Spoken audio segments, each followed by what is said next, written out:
আসসালামু আলাইকুম প্রিয় দর্শক, আমি আপনাদেরকে এই মুহূর্তে পরিচয় করে দিব ডাঁটা শাক। এটি হচ্ছে আসলে ডাঁটা শাকের জমি। এই জমিটি মূলত আসলে আমার নিজ হাতে করা।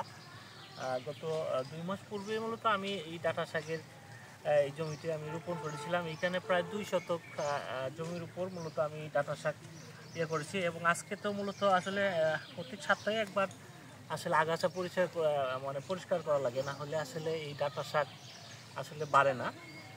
মূলত এই এই যে অবস্থানটা দেখছেন, এটিকে বলে ডাটা লাল শাক, যেটা আর কি। লাল শাক কিন্তু আমাদের শরীরের জন্য খুবই উপকারী। এটি আসলে শরীরের আয়রনের যদি অভাব থাকে, তাহলে এই ডাটা শাক কিন্তু আয়রনের অভাব পূরণ করে।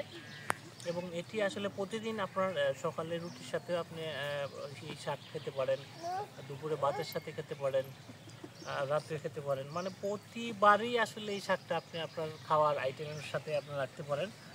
এবং এটি আসলে আমি একটু ক্লোজলি দেখাই। আসলে দেখুন কত সুন্দর। আমি বইটা করে, হ্যাঁ, করে দেখা, এমনি একটু ক্লোজ কর, হ্যাঁ হ্যাঁ, দেখা কত সুন্দর আপনারা দেখতে পাচ্ছেন। আসলে এটা আসলে দেখতে যেমন সুন্দর, আসলে খেতেও আসলে খুবই সুস্বাদু। তো আমি আপনাদের সবাইকে এই ডাঁটা খাওয়ার জন্য উৎসাহ প্রদান করব। ডাঁটা শাক প্রত্যেকবারই যেন আপনার খাওয়ারের সাথে এই ডাঁটা শাক থাকে, সেই প্রত্যাশা জানিয়ে বিদায় নিচ্ছি। ভালো থাকুন, সুস্থ থাকুন। আসসালামু আলাইকুম।